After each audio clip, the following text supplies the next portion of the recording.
الحمد لله نحمده ونستعينه ونستغفره ونؤمن به ونتوكل عليه ونعوذ بالله من شرور أنفسنا ومن سيئات أعمالنا من يهده الله فلا مضل له ومن يضلله فلا هادي له ونشهد أن لا إله إلا الله ونشهد أن سيدنا ومولانا محمدا عبده ورسوله وصلى الله تعالى على خير خلقه محمد وعلى آله وصحبه أجمعين أما بعد فأعوذ بالله من الشيطان الرجيم بسم الله الرحمن الرحيم أولم نعمركم ما يتذكر فيه من تذكر وجاءكم النذير فذوقوا فما للظالمين من نصير صدق الله العظيم وقال النبي صلى الله عليه وسلم نعمتان مغبوبون فيه كثير من الناس الصحة والفراغ أو كما قال عليه الصلاة والسلام.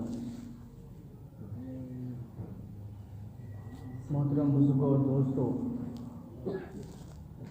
اللہ تبارک و تعالی نے انسانوں کو جو نعمتیں عطا فرمائی ہیں، ان نعمتوں میں ایک بہت اہم نعمت وقت کی نعمت ہے. وقت جس کو ہم ٹائم کہتے ہیں، اللہ تبارک و تعالی کی ایک عظیم نعمت. کیوں عظیم نعمت ہے؟ عظیم نعمت اس لیے ہے کہ وقت ہی زندگی ہے. وقت ہی زندگی ہے. اگر انسان کا ٹائم پورا ہو جاتا ہے تو کہتے ہیں اس کا انتقال ہو گیا. کیا کہتے ہیں؟ انتقال ہونے کو ہم کیا کہتے ہیں؟ اس کا ٹائم پورا ہو گیا. مطلب کیا ہو گیا؟ کہ وقت اس کا پورا ہو گیا. تو وقت پورا ہونے کا مطلب یہ ہوا کہ اس کی زندگی ختم ہو گئی. تو گویا کہ ٹائم برابر ہے زندگی کے. Time is equal to life. کہ ٹائم جو ہے وہی زندگی ہے. تو آپ سوچ لیجئے کہ انسان کی نظر میں ٹائم کی اہمیت اتنی ہے جتنی زندگی کی اہمیت ہے؟ نہیں. اب غور کریں، ہم نے کہا ہر شخص اگر اس بات پر غور کرے گا، جب ہم اس کو یہ کہتے ہیں کہ زندگی بہت اہم ہے، تب تو اس کو سمجھ میں آتا ہے اور اس کی حفاظت کے لیے وہ کیا کچھ نہیں کرتا ہے نا. انسان اپنی ایک سانس کو بچانے کے لیے کروڑوں روپے خرچ کر دیتا ہے، بلکہ اس کے مقابلے میں کوئی شے قیمتی ہو ہی نہیں سکتی اگر زندگی پہ بنائے تو. لیکن اگر اسی شخص سے کہا جائے کہ تم ٹائم کی اور وقت کی قدر کر لو، تو وہ کہتا ہے کہ نہیں، میرے پاس تو بہت ٹائم ہے. میرے پاس کیا ہے؟ بہت ٹائم ہے. یہ عجیب فلسفہ ہے زندگی کا کہ ہم میں کا ہر شخص زندگی سے چاہت رکھتا ہے، لیکن ٹائم سے اس کو مطلب ذرہ برابر الفت نہیں ہے. اس کو پاس کرتا ہے. ٹائم کو کیا کرتا ہے؟ وہ پاس کرتا ہے. حالانکہ وقت اور زندگی دونوں ایکول ہیں، ہے نا. میں نے ابھی کہا آپ سے کہ ایک شخص کے بارے میں کہا جاتا ہے کہ اس کا وقت پورا ہو گیا. تو وقت پورا ہونے کا کیا مطلب ہوتا ہے؟ کہ اس کی زندگی پوری ہو گئی. تو جو ٹائم ہے وہی زندگی ہے.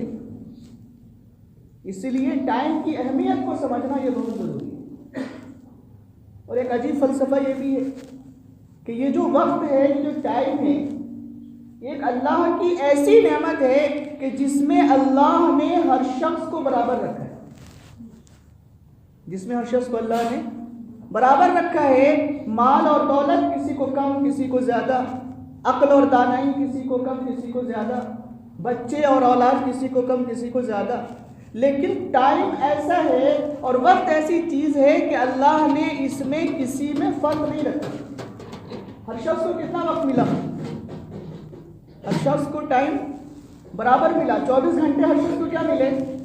برابر ملے. چاہے وہ ایک بادشاہ ہو، چاہے وہ ایک رعایا ہو، چاہے وہ وزیر اعظم ہو، چاہے وہ بیچارہ ایک جھوپڑی کا ووٹر ہو. ہر شخص کو وقت کتنا ملا؟ وقت ہر شخص کو برابر ملا. یہ اللہ کی عجیب نعمت ہے کہ اللہ نے وقت کے معاملے میں ہر شخص کو برابر رکھا کہ ہر شخص کو 24 گھنٹے ملے. کیا کوئی ایسا شخص ہے کہ جس کو 25 گھنٹے ملتے ہوں؟ کہ ہم یہ ایکسکیوز کر سکتے ہو کہ بھائی فلاں شخص ہے وہ اتنا بڑا اس لیے بن گیا جس کو 25 گھنٹے ملے تھے؟ کیا ہم کہہ سکتے ہیں کسی کے بارے میں؟ یا ہم یہ کہہ سکتے ہیں کہ بھائی وہ بلینئر اس لیے ہے کہ اس کو دنیا میں 25 گھنٹے ملے اور ہمیں 24 گھنٹے ملے؟ ہم نہیں کہہ سکتے. ہر شخص کو کتنا وقت ملا؟ 24 گھنٹے ہی ملے. لیکن فرق کیا ہوا کہ جس نے اس وقت کی قدر کی، اس وقت نے اس کو بڑا بنا دیا ہے نا۔ جس نے وقت کی قدر کی اللہ تعالیٰ نے اس کو نواز دیا، اور جس نے وقت کی ناقدری کی چاہے وہ مسلمان ہو اللہ نے اس کو نوازا نہیں۔ اسی لیے اللہ تبارک و تعالیٰ نے قرآن میں جگہ جگہ، آپ قرآن کھولیے آپ کو نظر آئے گا کہ اللہ نے وقت کی قسم کھائی ہے۔ کس کی قسم کھائی ہے؟ آپ سوچئے ہم اپنی زندگی میں جب قسم کھاتے ہیں تو کسی اہم چیز کی قسم کھاتے ہیں نا۔ آپ جب کسی بات کی تاکید کرتے ہیں اور کسی بات کو مضبوطی سے کہنا چاہتے ہیں تو آپ کہتے ہیں قسم خدا کی، اور جب اور مضبوط کرنا چاہتے ہیں تو بہت سے لوگ کہتے ہیں اولاد کی قسم، اس کی قسم، اس کی قسم۔ تو قسم اس چیز کی کھائی جاتی ہے جس کی ہمارے نزدیک وقت ہوتی ہے، قدر ہوتی ہے اور اہمیت ہوتی ہے۔ اللہ تعالیٰ وقت کی قسم کھا رہے ہیں، والعصر، کس کی قسم کھا رہے ہیں؟ زمانے کی قسم، اللہ اکبر۔ اور واللیل اذا یغشی والنہار اذا تجلی، اللہ کس کی قسم کھا رہے ہیں؟ رات کی قسم کھا رہے ہیں، اللہ دن کی قسم کھا رہے ہیں۔ والفجر ولیال عشر، اللہ فجر کی قسم کھا رہے ہیں، صبح کے وقت کی، تو 10 راتوں کی قسم کھا رہے ہیں، اللہ اکبر۔ ایسا آپ گنتے چلے جائیے، واللیل اذا یغشی۔ تو اللہ اگر کسی چیز کی قسم کھا رہے ہیں تو اس کا مطلب یہ ہے کہ ہماری زندگی میں اس کی کتنی اہمیت ہے۔ اگر ہم اس کی اہمیت کو نہیں سمجھتے ہیں تو یہ ہماری غلط فہمی ہے۔ اس لیے اللہ تبارک و تعالیٰ نے، میں نے جو شروع میں آیت پڑھی، اللہ فرماتے ہیں کہ اولم نعمرکم ما یذکر فیہ من تذکر وجاءکم النذیر، کہ کیا ہم نے تمہیں اتنی زندگی نہیں دی تھی، اتنی عمر عطا نہیں کی تھی کہ جس میں تم نصیحت حاصل کر سکتے؟ تم ایسے ہی چلے آئے دنیا سے۔ دنیا میں ہم نے کیوں بھیجا تھا کہ تم نصیحت حاصل کر کے آتے، اچھے اعمال کر کے آتے، تو اللہ وہاں پوچھیں گے کہ کیا ہم نے تمہیں اتنی عمر نہیں دی تھی؟ بالکل دی تھی۔ تو یہ جو وقت ہے یہ اللہ کی بڑی نعمت ہے۔ اس لیے حدیث شریف میں حضور اکرم صلی اللہ علیہ وسلم نے وقت کے تعلق سے بے شمار احادیث حضور صلی اللہ علیہ وسلم۔ میں نے جو آیت حدیث شریف پڑھی ہے خطبے میں، اس میں حضور اکرم صلی اللہ علیہ وسلم ارشاد فرماتے ہیں کہ نعمتان مغبوب فیہما کثیر من الناس، کہ 2 نعمتیں دنیا میں ایسی ہیں کہ جس میں اکثر لوگ گھاٹے میں، دھوکے میں۔ 2 نعمتیں دنیا میں ایسی ہیں کہ جس کے تعلق سے عام طور سے لوگ دھوکے میں ہیں۔ پہلی چیز ہے صحت۔ پہلی چیز کیا ہے؟ کہ جب انسان کے پاس صحت ہوتی ہے تو اس کی قدر نہیں ہوتی، اور جہاں بیماری لاحق ہوئی تو پھر اس سے پوچھیے کہ صحت کی کیا اہمیت ہوتی ہے۔ ہم نے کہا ہر شخص اس سے گزرتا ہے اور گزرا ہے۔ اور دوسری چیز ہے جس موضوع میں بات کر رہا ہوں کہ الفراغ، کہ یہ جو خالی وقت ہے نا یہ انسان کی نعمت ہے، کہ جب انسان خالی ہوتا ہے تو اس کی قیمت نہیں معلوم ہوتی، لیکن جب انسان بزی ہو جاتا ہے، جب مشغول ہو جاتا ہے تو وہ سوچتا ہے کہ کاش کہ میں وقت لاتا۔ آپ کے پاس جاب نہیں ہے، آپ کے پاس فرصت ہے تو آپ بچوں کو وقت دے سکتے ہیں، لیکن جہاں آپ جاب پہ لگتے ہیں تو آپ کے لیے فرصت نہیں ہے۔ بات بہت ہے کہنے کے لیے، لیکن عمل کرنے کے لیے جملہ کافی ہے۔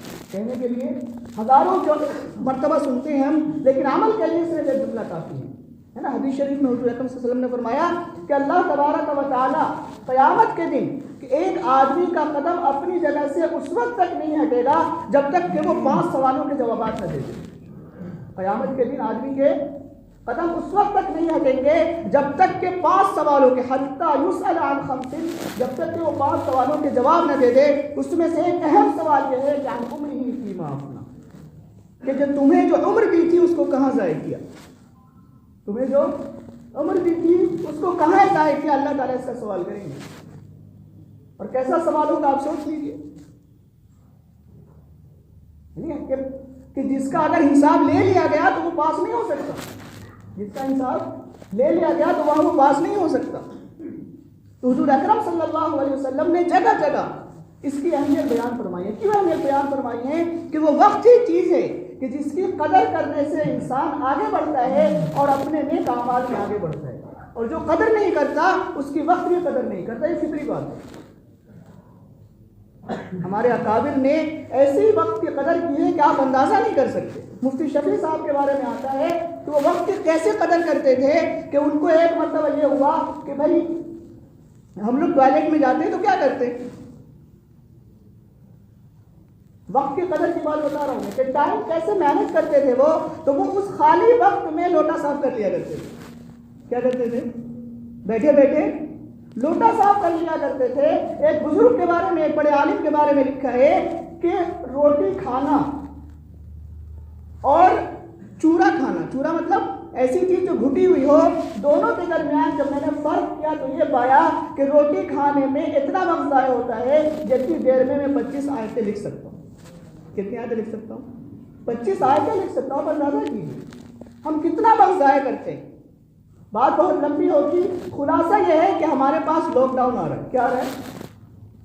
ہم یہ سمجھتے ہیں کہ لاک ڈاؤن ایک مصیبت ہے، اللہ نے وبا ڈالی ہے، اللہ اس کو دور فرمائیں گے، لیکن ہمارے اندر اور ہمارے لیے ضروری ہے کہ ہم ہر بری چیز میں اچھائی نکال لیں. کیا نکال لیں؟ ہر نگیٹو چیز میں کیا نکال لیں؟ پازیٹیو نکال لیں. ہمارے پاس تو یہ وقت ملا ہے. آپ کو لاک ڈاؤن ملا ہے، کل پر سے لاک ڈاؤن ہے، تو کیا کرنا ہے اس میں؟ سب سے پہلا کام یہ ہے کہ جو لوگ اپنے فیملی کو وقت نہیں دیتے ہیں وہ اب 24 گھنٹے وقت دیں گے. کیا کریں گے؟ اور اس درمیان ہم گڈ پیرنٹنگ کر سکتے ہیں. پیرنٹنگ کیا ہوتا ہے کہ اپنے بچوں کو ٹائم دے سکتے ہیں. ہمارے پاس یہ ایکسکیوز نہیں ہو سکتا کہ مجھے تو ٹائم ہی نہیں ملتا. کتنا اچھا موقع ہے کہ آپ بچوں کو سکھا سکتے ہیں، بچوں سے سیکھ سکتے ہیں، ٹائم مینج کر سکتے ہیں. جو ہم نے نہیں سیکھا وہ سیکھ سکتے ہیں. اللہ کی عبادت کر سکتے ہیں، سینکڑوں چیزیں کرنے کے لیے. تو ہر چیز اللہ کی طرف سے آتی ہے اور اللہ دور فرمائیں گے، لیکن ہر شر کے اندر خیر کا پہلو ہوتا ہے. یہ ہمارے اوپر ہے کہ ہم اس کو کیسے استعمال کرتے ہیں. اللہ تعالیٰ مجھے بھی اور آپ کو بھی کہنے سے نذرات عمل کی توفیق عطا فرمائے.